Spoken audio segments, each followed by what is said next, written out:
make your money work for you but find investment intimidating? Do you want to build towards a better future? With ATRAM Group's funds, you can invest according to your interests and values.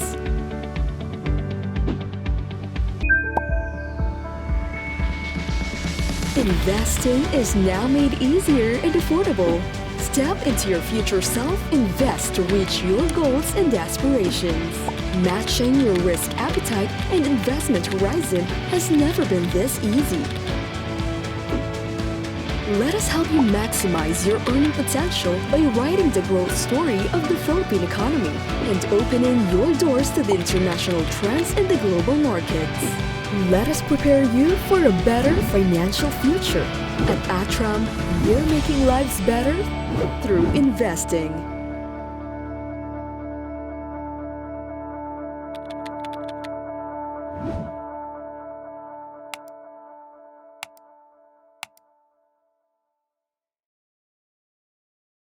Investing may feel intimidating, but once you learn a few basics, it's actually easy to understand.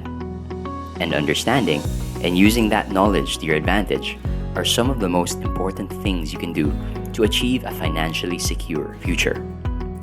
Here are 5 things to consider when investing. Remember, SURE. S. Size.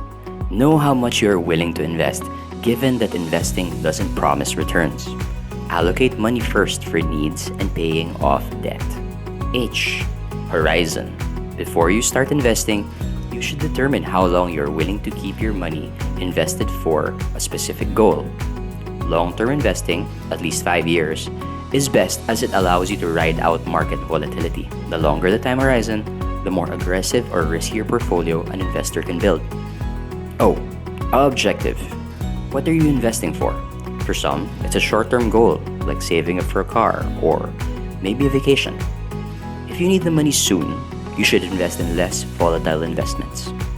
On the other hand, your retirement or your child's college education allows you to invest in riskier investments compared to closer objectives. R. Risk tolerance. Not all people are the same when it comes to the risks they are willing and able to take. Do you prefer stable price movements without volatility? Can you stomach short-term paper losses in exchange for higher potential returns? It's best to know yourself. E. Experience. Experience is the best teacher. Actual investment experience keeps one level-headed in making decisions. Investing experience also broadens one's knowledge of different investment instruments. So, before you invest, make sure you keep these terms in mind.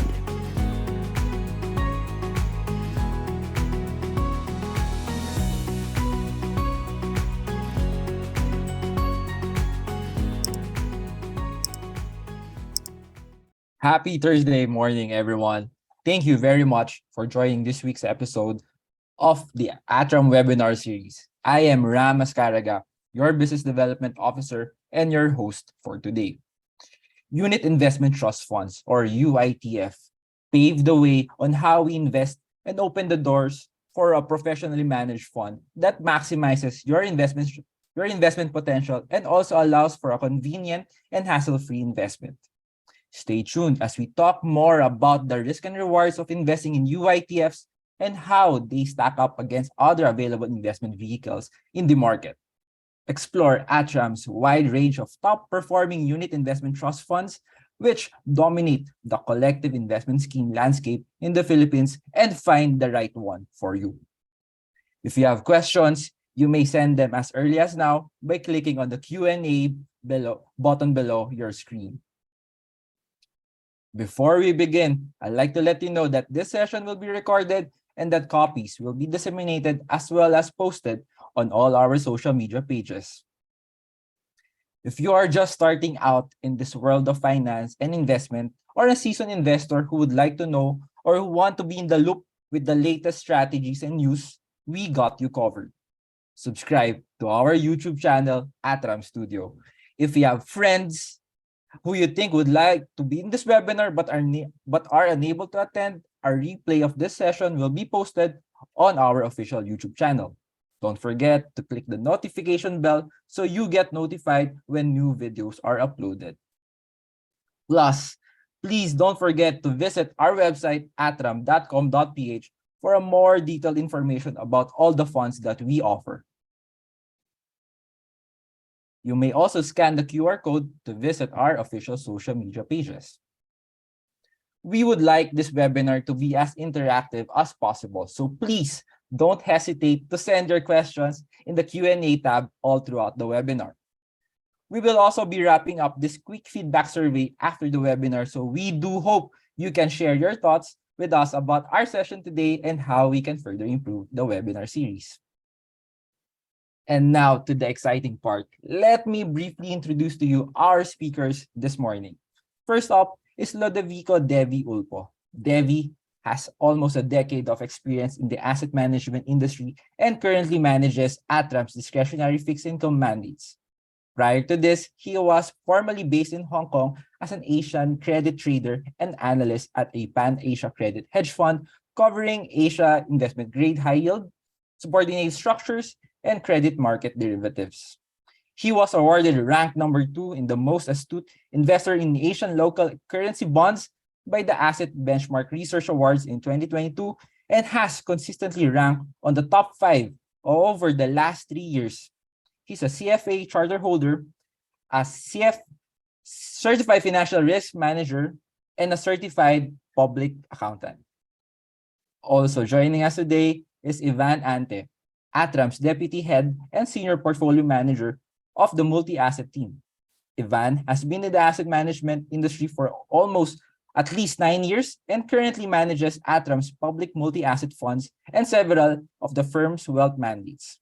Prior to this, he has been an extensive experience in the Philippine equity market as a portfolio manager, analyst, and dealer. He is a CFA charter holder, a CAIA charter holder, a Life Management Institute associate, and a BAP Treasury certification recipient. Before joining ATRAM, he worked as a money market liquidity manager at a local insurance company. Now that we have introduced the members of ATRAM's competent and experienced team, we will begin today's discussion by taking a look at the performance of the ATRAM funds last year and their ranking against the benchmark and other peers.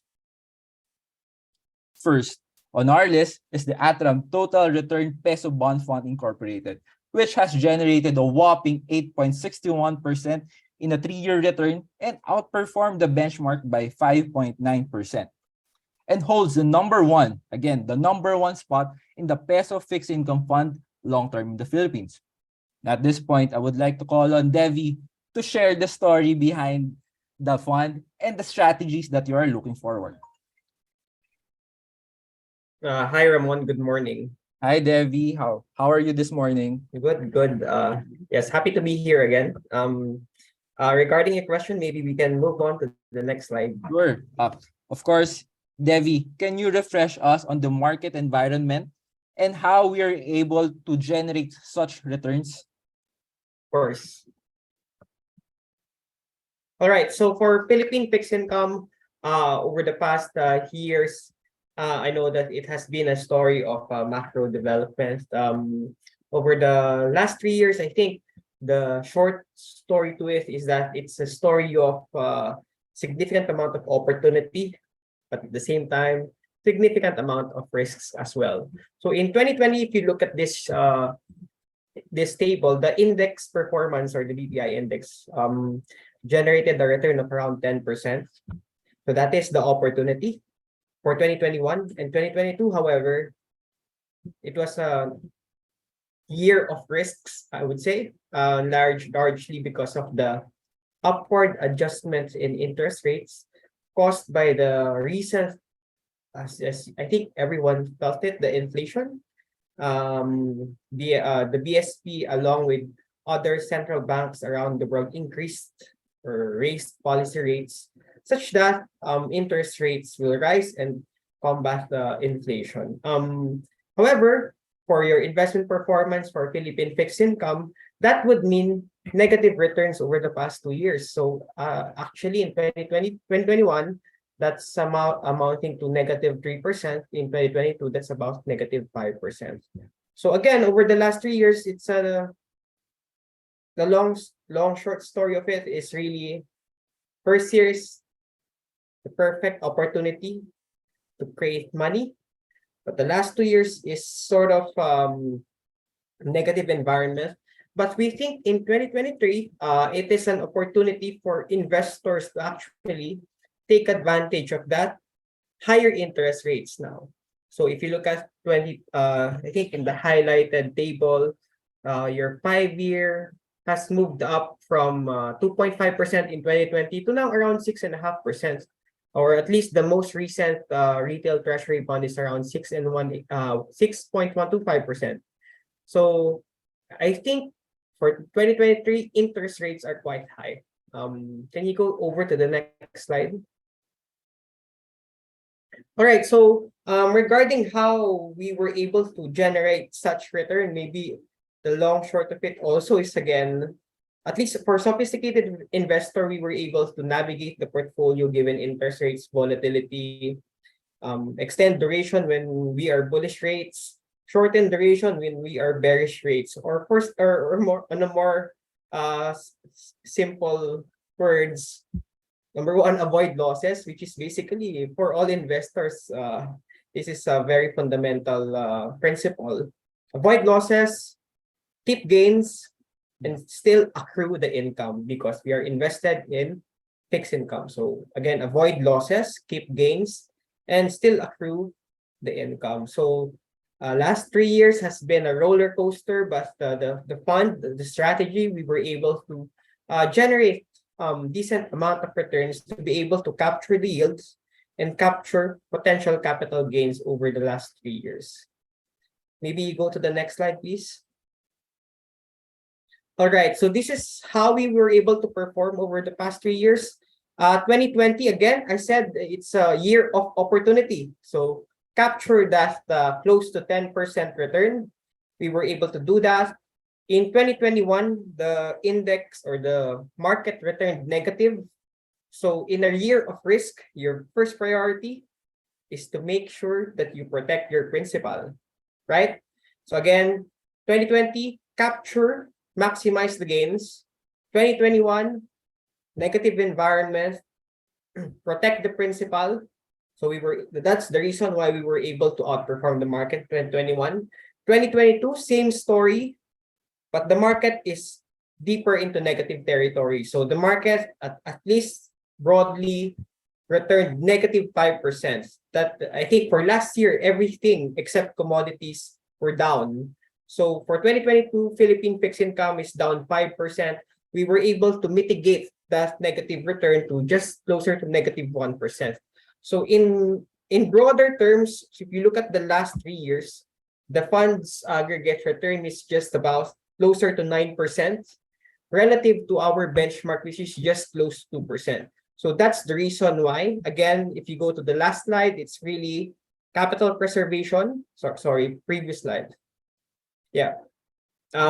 Capital preservation in negative markets, but at the same time, in a market where there are opportunities to be made, maximize the returns. That is the core principle of the total return strategy. I guess that is the highlight for the fund right now. If you're a client who's just looking for a fund that primarily invests in the fixed income space, especially in the local markets, should we consider this fund as their portfolio? And why should I consider this fund to begin with? Of course. So for this particular fund, the idea really is to look at all the opportunities in the market. For looking at Philippine fixed income, of course, the fund's perspective is accrue the income. Right now, yields are quite high, around more than 6% for the most part of the curve. At 6%, you are going to maybe generate around 4.8% net. But I think there will still be bouts of volatility in the near to medium term. So in our view, we think that we will be able to capture that capital gain. So we think that maybe 2023 is similar, probably going to be something like 2020. There will be opportunities because yields are already high. Capital gains will be made if we are right in our positioning in our active management. All right. Devi, can you share us a little bit of outlook for 2023? Of course. Yeah. All right. Now for Philippine fixed income outlook. So right now, it is a little bit of a text heavy slide, but I'll try to summarize it into 3 points. Guide us through with that, Devi. Of Guide us course. through with that. Yeah, go. First one, global central banks around the world are still going to hike interest rates. So if they're not, maybe they're going to cut next year or down the road, but for this year, they are still going to increase interest rates until maybe mid-year, third quarter. Why is that? Because inflation is still here. The main culprit of high interest rates right now is really inflation. Global central banks, not just the Philippines, US, Europe, around the world, are increasing interest rates in response to that higher inflation environment. And hopefully, that monetary policy adjustment will be able to put a cap on where inflation is. Second, in relation to the global central banks, our own BSP has its job of combating inflation. For January, inflation was around 8.7%. It is significantly high, and I think decades high, 8.7%. So it's a tough job for the BSP, but I think that they will be very aggressive in terms of looking to combat that inflation. Right now, our policy rate is still at 6%, even though inflation is still at 8.7. We think that in the next 3 to 6 months, the BSP is likely going to increase interest rates because inflation is still there up high. So 50 basis points or 0.5% to 1% increase is likely. And lastly, the government, to be able to accomplish their fiscal programs, may still borrow in the capital market, which means that we might see bond supply in the short to medium term. I think the most recent one, they're borrowing after borrowing jumbo 5-year for 290 billion pesos. Now they're issuing 6-year, 13-year, 20-year, 10-year, and 7-year bonds. So there are still a lot of opportunities, I think, in the next 3 to 6 months. Mhm. But I think the common theme is that rates are still going to go high. Yeah. Because of these factors. Monetary policy will push interest rates high. The fiscal side will also push interest rates high because interest rates higher because of large borrowings down the road.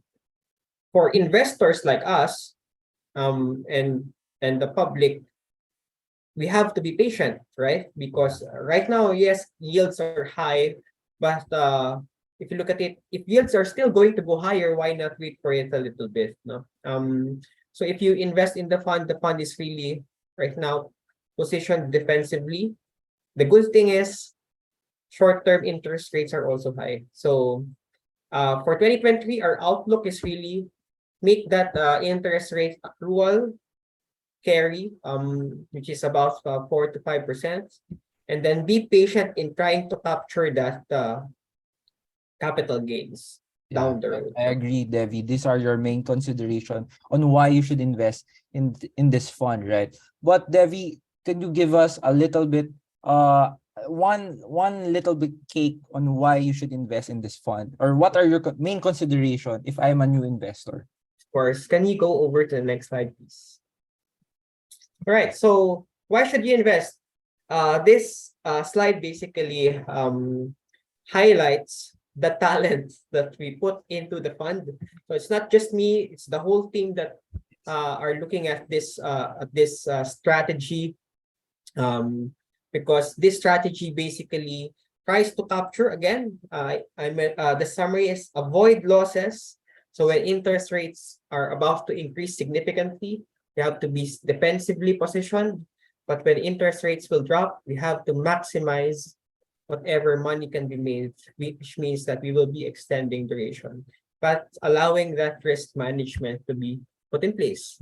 So that is what you call active management, because we just don't buy bonds and collect coupons.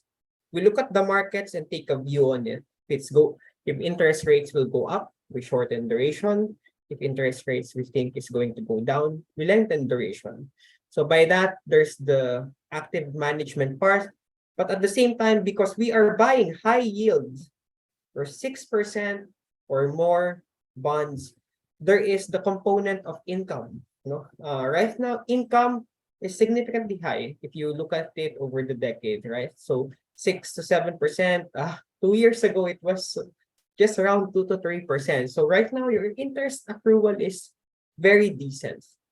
And then the other parts of the portfolio or the other parts of the strategy is really to optimize the entire part of portfolio management, making sure that there is a liquid portion, but still increase having that income, making sure that when we pick bonds along the interest rate curve, we are prioritizing relative value, which means that it's the best it's the best yield relative to risk.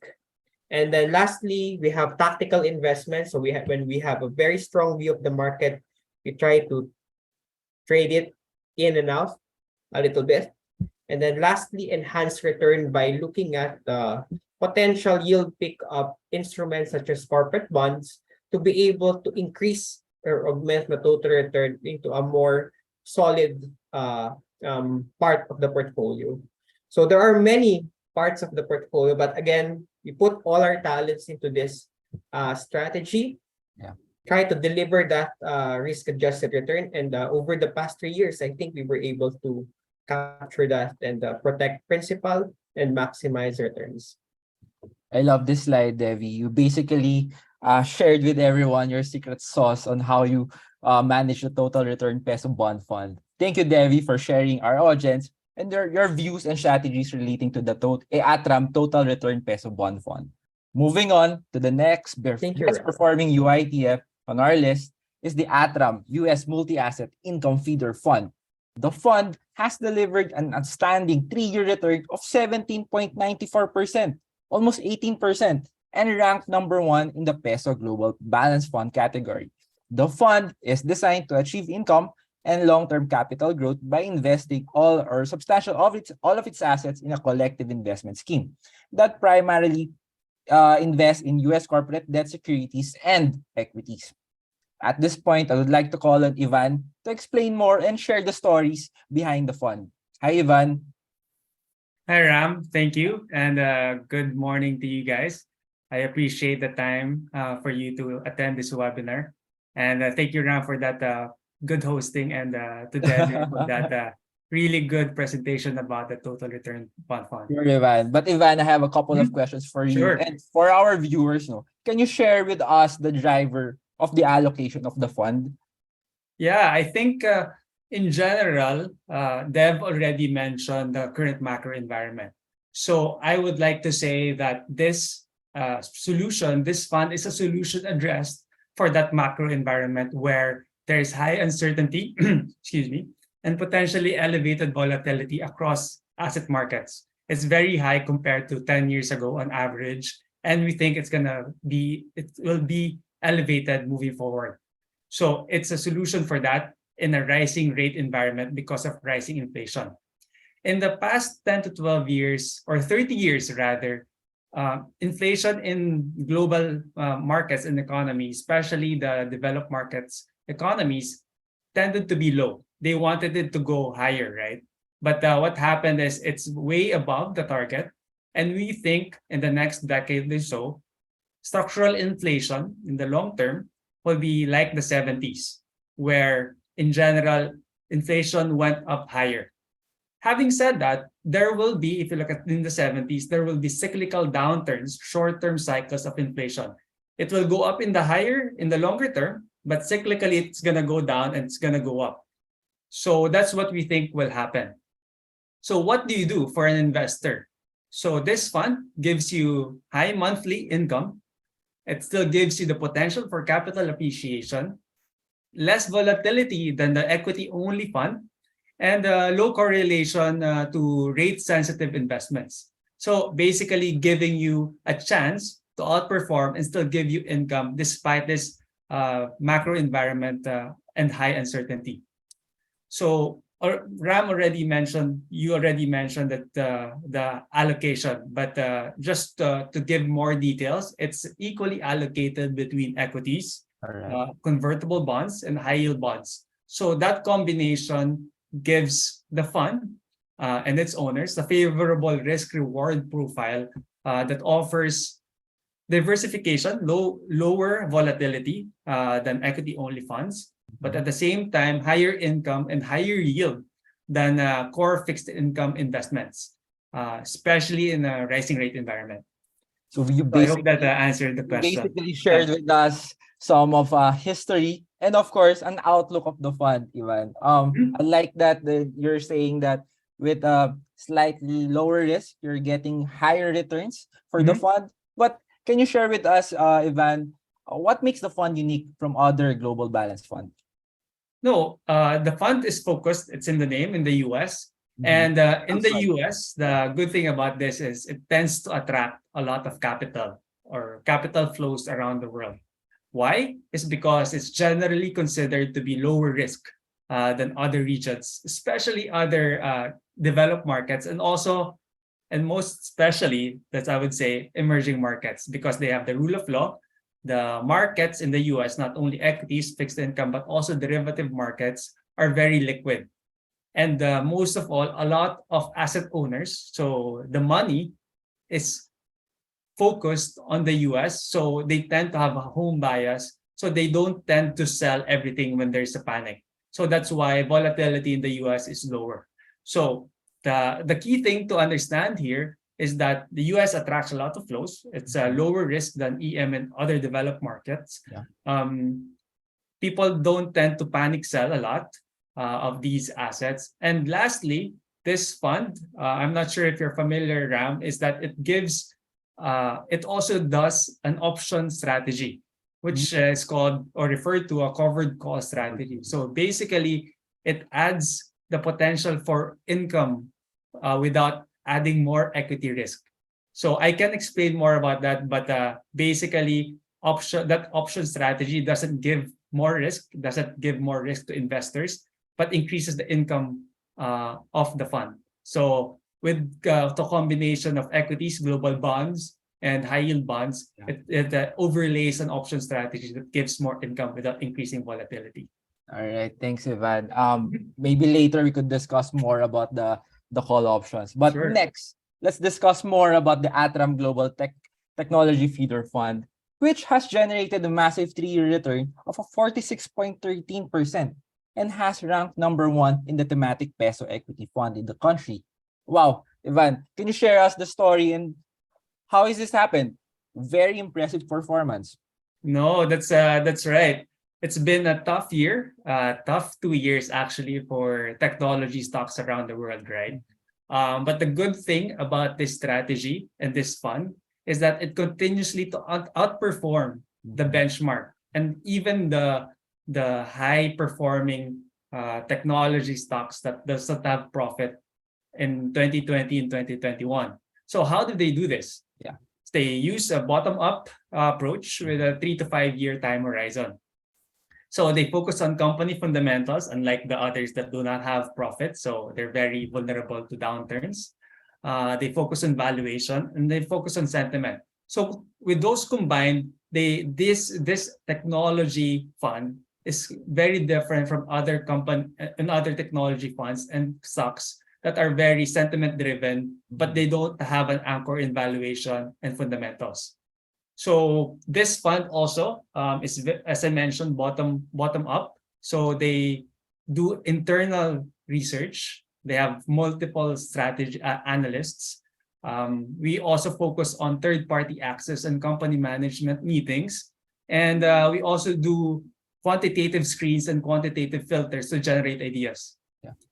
So in general, the spirit of this fund is really understanding how a technology and how a company can use that technology to be disruptive for the long term. So you Mhm. focus on sales and earnings, you focus on cash flow strength, you focus on the total addressable market for that technology, barriers to entry, and ESG perception. Yeah. So at the end, they look at the companies with high growth potential Mhm.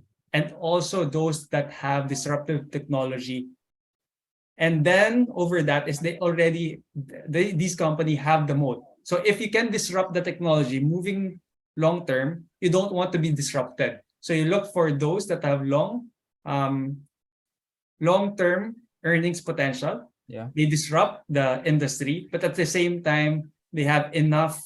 The business model is enough so that they will defend against those other competitors if they see these returns. Right. And what are the risks here? What is the biggest risk involved in investing in global tech?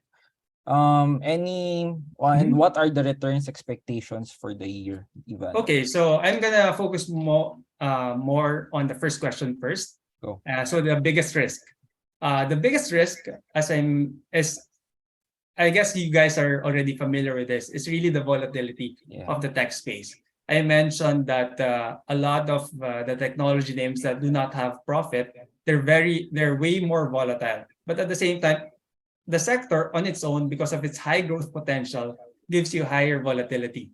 So what I think about that is that if you don't have the capacity to be invested for 3 to 5 years, then it's very risky for you. But if you have the patience and you don't have the need to redeem from this fund in 3 to 5 years, then this is the best fund for you because it takes 3 to 5 years for the potential of this fund to continuously deliver returns. So it's the volatility. And second one is also higher income alternatives. So if, for example, it depends on what you want. If you want income, then you can put a little bit here. But now that there are income alternatives, higher income alternatives, then that sort of reduces the flows going to tech names, but also going to higher yielding names, right? So those are the risks.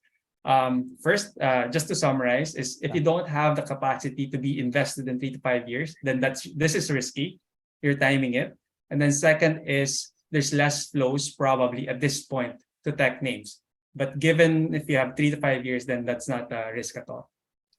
And then to your second question, return expectations for the year. So in general, when we look at our return expectations of the year, for global equities in general, we expect 6 to 7%. But in January, we already reached that point. So we're kind of cautious for the year. We expect cyclical headwinds to persist.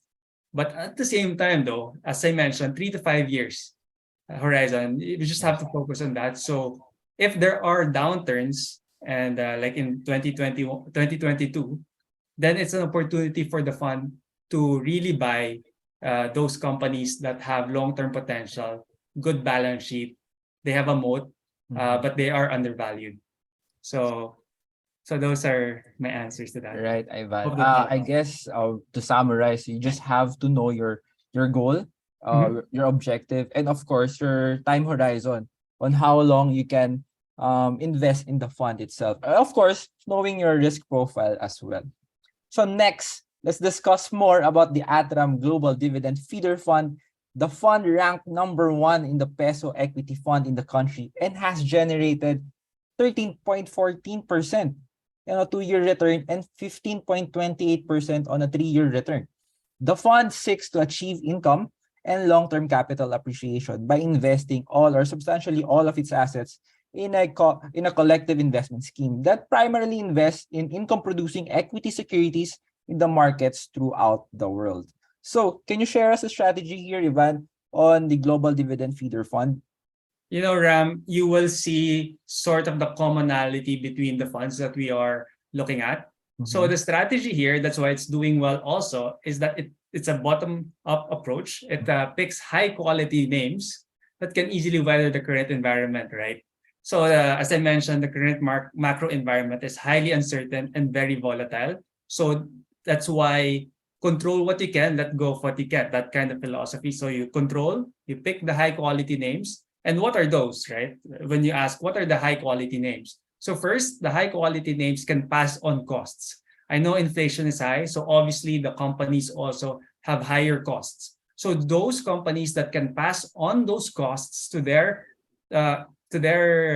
consumers like us will tend to have better margins. So keep the margins. Second is it's way better also if even still when you increase your when you pass on the cost, you can still increase your price if you have a stronger pricing power. So that means you kind of have a monopoly in your sector. You have a super good product that people can let go of despite higher price. So those companies are the ones that this fund is looking for.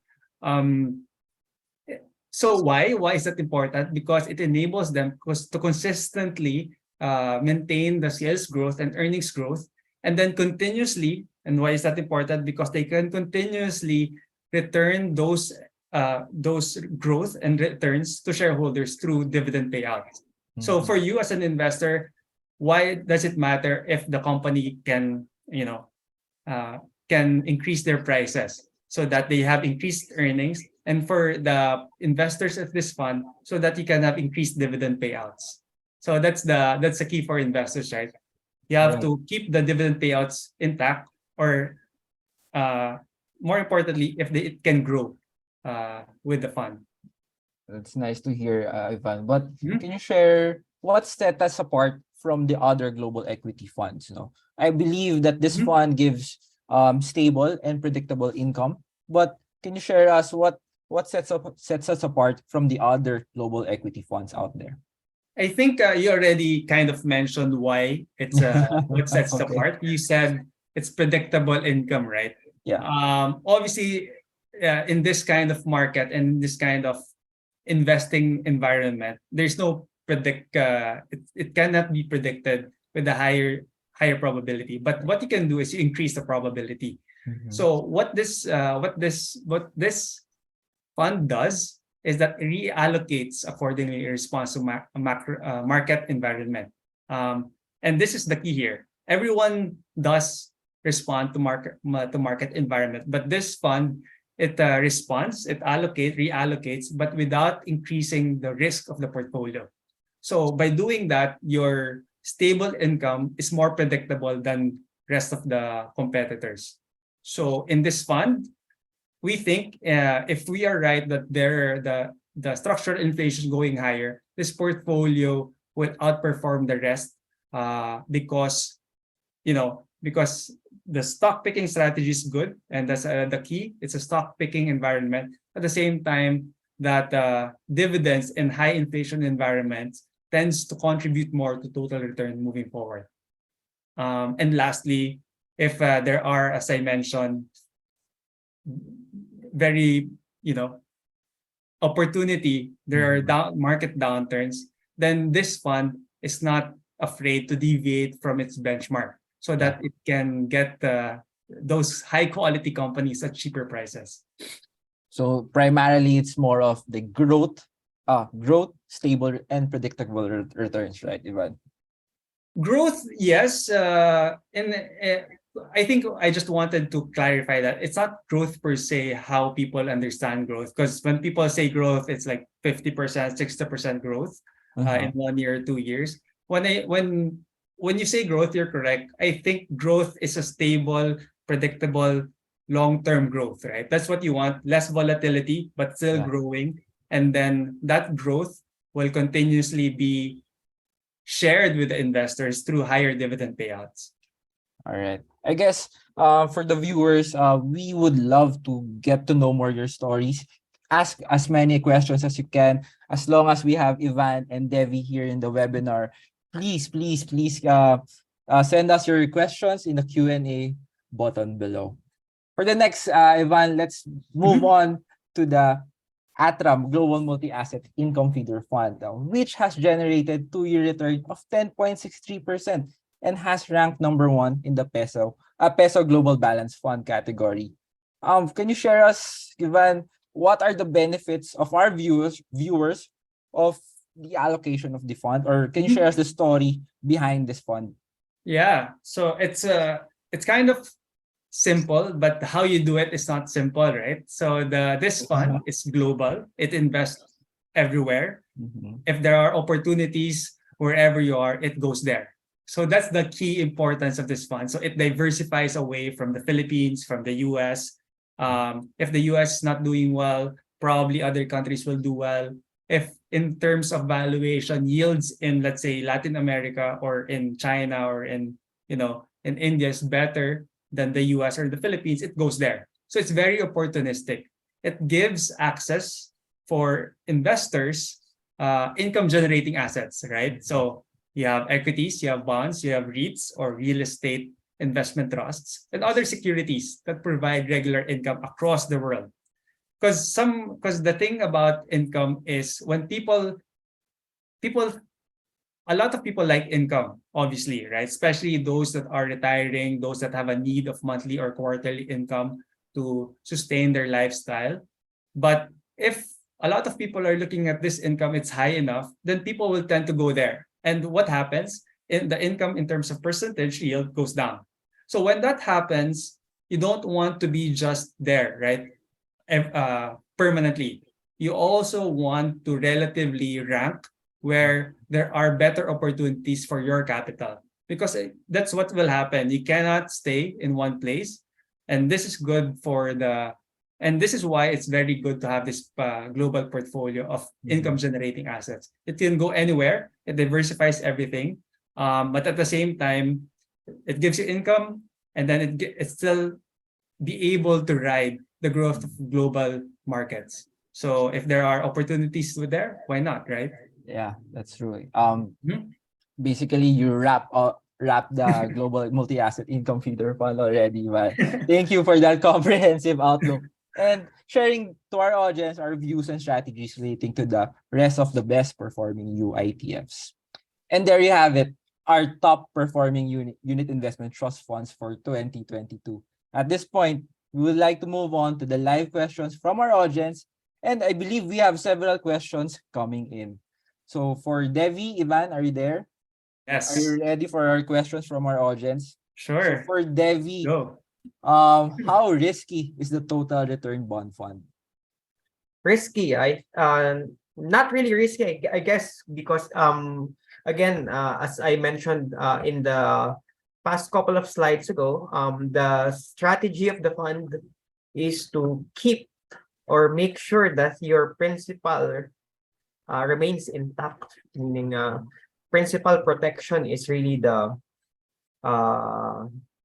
the first principle of making money, right? The investment objective of Yes. the fund. Yeah. And then how risky? Of course, we when we think interest rates will decline, or when we think there are a lot of opportunities to um capture money or capture capital gains down the road, then definitely we will extend the risk profile of the fund. But if you look at it on an average basis, I think it's just moderately aggressive or moderate. I think it's in somewhere in the middle of risky and not entirely risky. So it's a good balance between having that mindset where you want to grow your capital, but not having significant amount of risks. All right. Again, for the next question, I think this is for Ivan. Mhm. For the ATRAM Global Dividend Feeder Fund, does Okay. this mean it has? I think I already alluded already this, but can you share Mhm. again?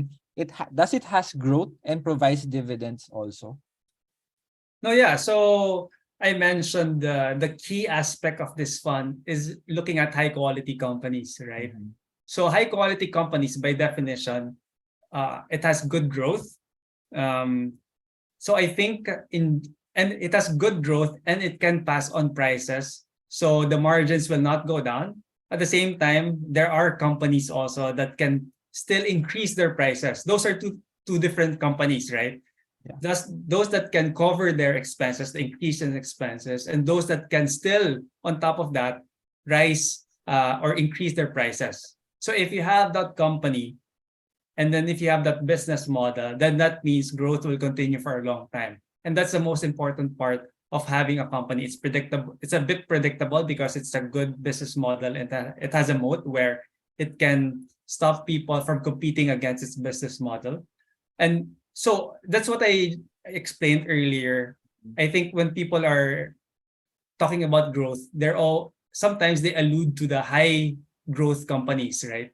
And high growth companies, they look at shorter term horizons, mostly. For example, people are looking at 50 to 6% revenue growth, even if, for example, they don't have profits yet. So this fund, it focused on with sales and earnings profit, and it continuously growing. So it doesn't mean that's gonna grow 50% per year, but if it grows 5 to 8% compounded annually for the next 10 years, that would be awesome, especially if the part of that returns will be continuously increasing your dividend payout as an investor. So that's That would be the dream, right? yeah, and that's what the fund provides, right? Yes, correct. Again, for Devi, I have a question here. Is it a good time to invest in UITFs? Yeah, definitely. At least well, you don't really time the markets, but in the context of where interest rates are right now, yields of around 6%. Potentially, we may be able to see another rounds of yield increases to maybe 7%. For fixed income investors, this is a perfect time to invest. Over the last 10 years, actually, interest rates are just around the 4 to 5%. But right now, the market is offering you that 6% yield. So take it by investing into the Philippine fixed income space through the UITF. Right. And just to go back, Devi, on the ATRAM Total Return Bond Fund, what is the tracking error of the active return? What is the tracking error of the active return for the fund? All right.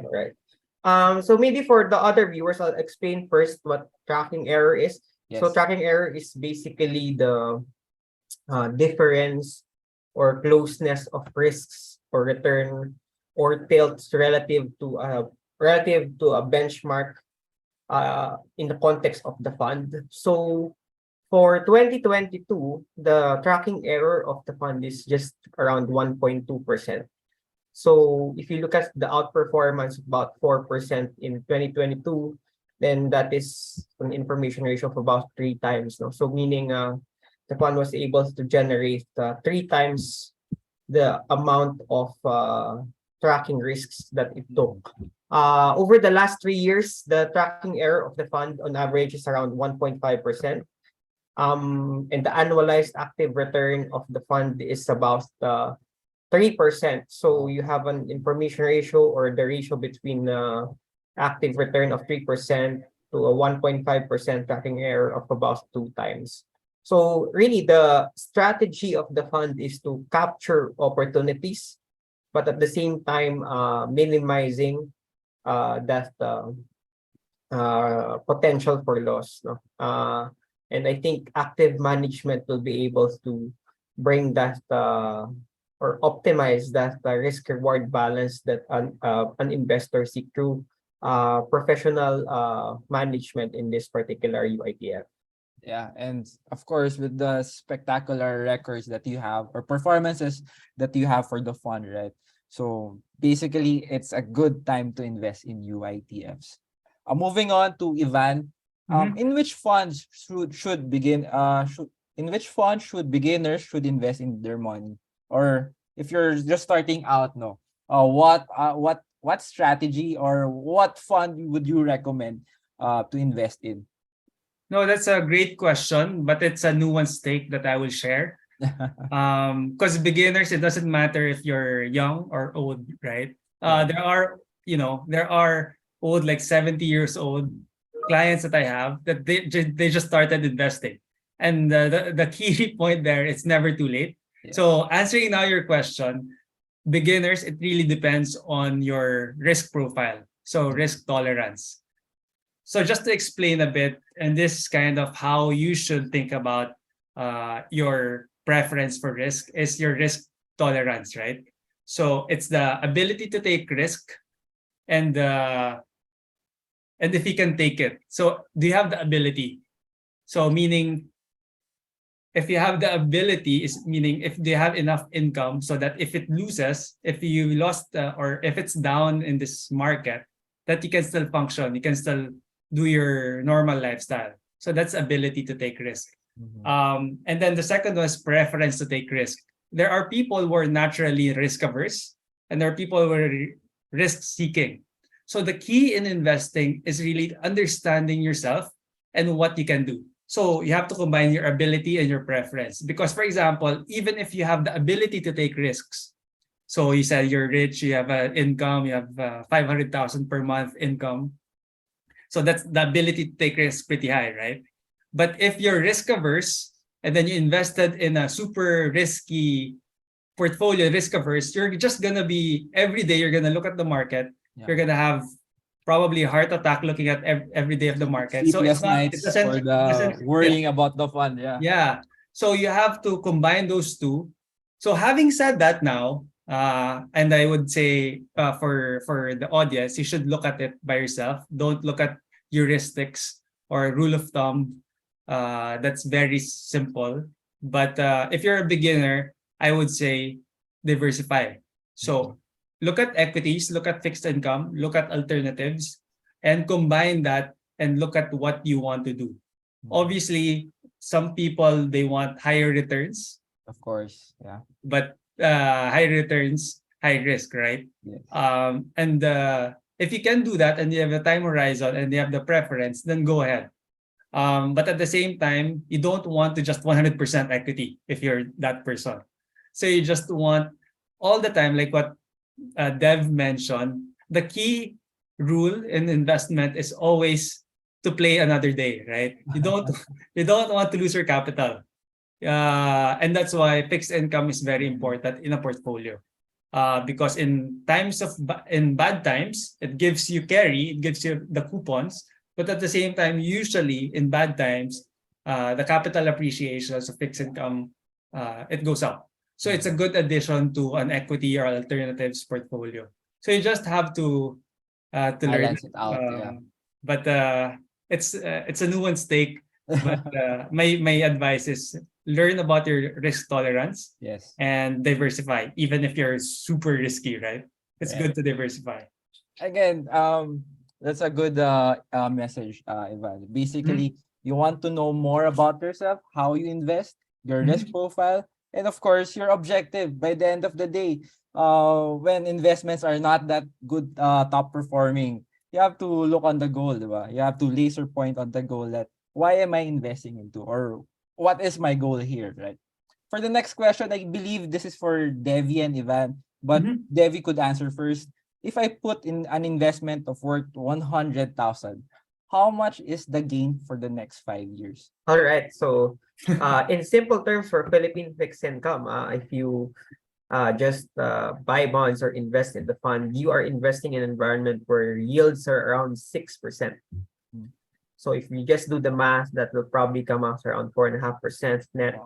And then for the next 5 years, if you're just going to accrue, that can give you an additional 20,000 pesos, I guess, Wow. and in addition to your 100,000. Then definitely, if you invest in the fund, which the goal is really to outperform the market, and not just outperform, but outperform significantly. Really, there is more value to be added. So no, you can do more than maybe more than 20,000. Then that would be a good place for starting investors. No, and again, it's not just the fund; it's also the environment. No, this environment is perfect for fixed income investors because yields are high. So it's a perfect environment, and buy the best fund, I guess. Yeah, I love that. I love that little segue you had there. I guess for Ivan, can you share us if you have 100,000 worth of investment, where do you want to invest in, or what's your strategy here? Yeah. So in multi-asset, how we do our long-term expectations. As I mentioned already with my answer, it's very hard to predict anything in the market, Yes. right? But at least what we do is we try. So every year in my team, what we do is we look at the opportunity set. So what are the risk and returns for each of the asset class that we are investing in for the next 5 years? So long-term capital market assumptions, right? This year, in a normal multi-asset portfolio, so that's a combination of equity, fixed income, and alternatives, we project the 5-year annual return to be around 6%. Right. So that's if you look at that and use that as basis, because as I mentioned, it can go around that level, right? But long term, that's what we expect, 6%. So if you have 100%, 100,000 rather, and then you invest now, and we are correct, 6% per annum, then that's around 33% return Wow. after 5 years. So if you have 100,000, that's around 133,000 pesos. Yeah. Yeah. Thanks, Ivan. That's good. Sure. That's nice to hear. You're fearless in your forecast, but at I'm the very same fearful. time, you're There's very careful. You have to explain to our audience the risk profile that you have to take, the time horizon that our clients has to realize for that. No. For Mhm. Devi, last question. Overall, what is your best advice for someone like me that don't have yet any investments in ATRAM? I am a conservative type when it comes to investments. Right. So there are two funds for you. Invest in the total return peso bond fund, which is a pure fixed income fund, which is really geared towards more moderate investors, but the asset class in itself is conservative. Or you can also opt to do the money market fund, which is also very good in this environment because yields are also high on the front end part of the curve. So yeah, for those two funds. All right. I think we have two more questions. Sorry about that. For Ivan, I'll give you the spotlight Okay. here. Is it proper to invest now or wait for some more interest rates to go up, or better yet when it stabilizes? No, yeah. I mean, in a perfect world, you would want to pick the top of the interest rates, right? But in this kind of environment, I mentioned how I would tell to my parents. This is how I do this. Okay, if my mom or my dad asks me those questions, I would say that ideally you would want to be in cash all the time, but that's not practical, and that's not um, it veers away from how you would want to practically invest. So how I would say that is, in interest rates have increased already. Debbie mentioned it was 4 to 5% just 3 years ago, 4 years ago, and now it's 6 to 8%, 6 to 7%. So I would say go and invest now.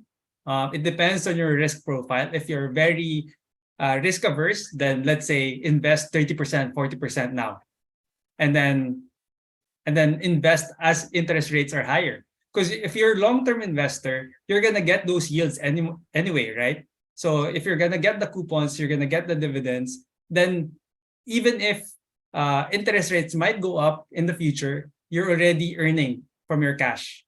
But still, if it goes up, then you can still get and deploy your money and your capital at higher levels. But the key here is you don't know what's going to happen in the future. Invest now, and it depends on your risk profile, how much you want to invest.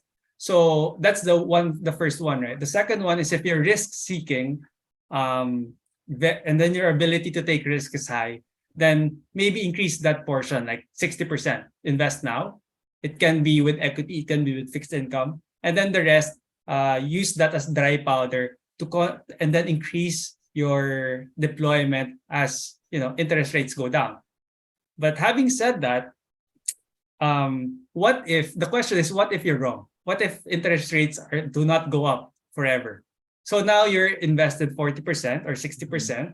So what do you do with the rest? You have to have some sort of a way to deploy it when your view is not right. Because basically, in general, the key here is interest rates are high, right? It's giving you income right now that you haven't seen in the past 3 to 4 years. So even at this point you invest, you're gonna get something and very elevated interest rates. So The other portion lang of that is you want to deploy depends on your view and your risk profile. So the key is invest now and take advantage of this high interest rate environment. And that is true, Ivan. And the best way for our clients, for our audiences who are watching here, is to invest in GCash and our platforms such as ATRAM Prime, where the fixed income, it's a fixed income platform wherein our clients can easily go in and invest with their with the use of a touch of with a touch of a phone, right?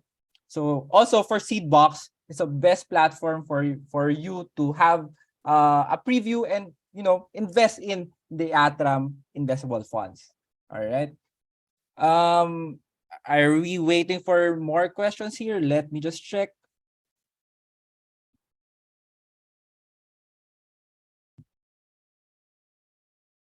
Yeah, we can go Yeah. very long answering these questions. Don't worry. All right. So for Devi and Ivan, I guess, Okay. how do we know if the fund manager is not taking too much risk to achieve higher returns since you deviate on from the strategy allocation? All right. That's a very good question. Mhm. Well, there is a quantitative measure to that. That is tracking error. If you look at it, it was asked a while ago. For fund managers, normally, the tracking error it's a sort of a risk metric that we look at on a daily basis. For total return peso bond fund or the actively managed Philippine fixed income fund of ATRAM, the tracking error is just 1.2% to 1.5%. It doesn't need your tracking error doesn't need to significantly go higher just for you to be able to achieve that high return. Because if you look at the performance of the fund, even though the tracking error is just 1.2 to 1.5%, the amount of outperformance has ranged from around 3%. I think for 2022, it's around 4%. So the amount of return generated from that single or small tilt in that or risk against the benchmark is also good to look at. So meaning if you're taking this much tracking error, so meaning 1.2, 1.5%, and you're able to generate 3 to 4% of active return, then we think that the fund manager is doing well in an environment to really actively manage the fund. Active management or maximizing return doesn't mean maximizing risk. It doesn't have to be that way. That is why in the core principle of investing is really protect principal. When you protect principal, that means that if there are losses to be made in the market and you protect principal, the amount of tracking error that you have there is significantly less relevant because you're trying to protect the principal, right? But in an environment when you want to maximize return because returns are really going to go significantly higher, then you increase the risk of the fund so that you'll be able to capture that positive return. So again, it boils down to the core principle of investing of protecting your principal or avoiding losses. And when there's return to be made, try to maximize that return so that on average, you'll be able to have that best risk adjusted return for your portfolio. Great job, Devi. For Ivan, same question. That's a great answer, Dev. So let me just add to his answer, and that applies already to most of our funds and strategies. I think the key thing to understand when you think about risk, yes, it's good to look at tracking error because that's the deviation away from the strategic strategy. But for example, if you look at the business cycle, right? You have growth, you have inflation, and then you have policy. So if the main risk really for an investor is capital preservation. If you don't preserve your capital, then you can't play the next day, right? So that's first. Second is, and I think we've been talking about this when we talked about our funds, is really looking at the market environment, looking at the macro regime, and reallocating based on that. Because for example, if you think there's a recession coming, right? And you're positioned for that. And because you want to stick and not increase your tracking error, you want to not deviate. So you're gonna stick with your position, and you're already seeing that the macro regime is turning to be recession. Then that's risky, right? That's not you're not doing your fiduciary responsibilities to your clients. So I think, like what Dev mentioned, looking at risk is looking at how you should reallocate based on the macro environment, but at the same time still being in line with the strategic and spirit of the fund.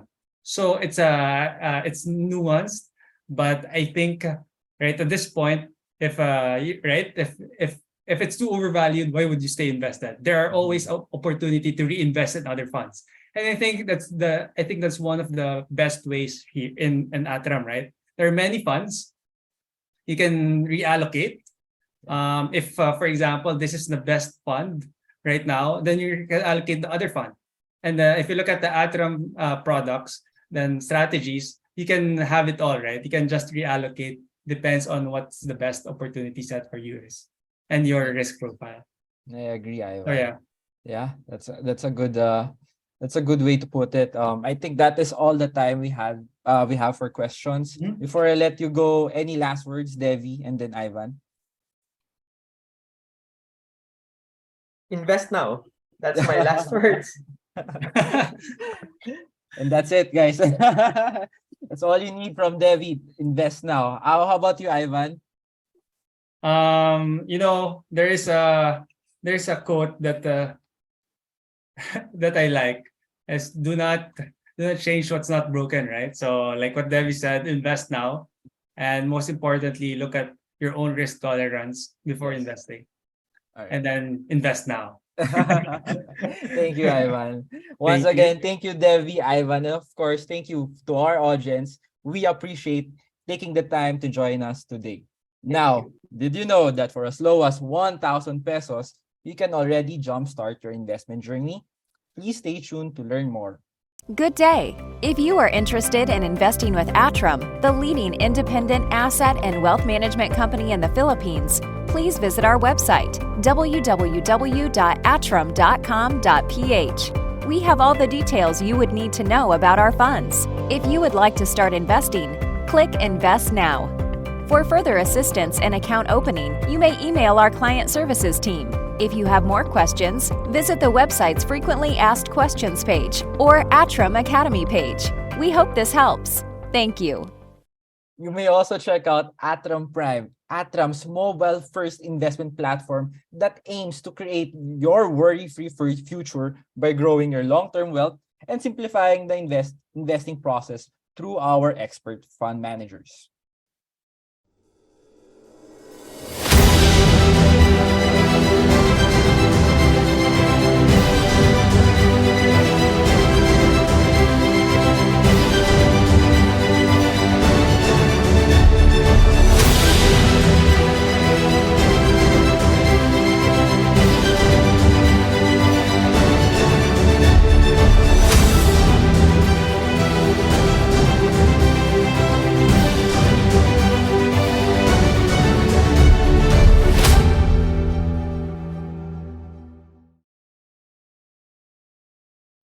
There you go. If you have any further questions or would like to learn more about ATRAM, please visit our website, atram.com.ph.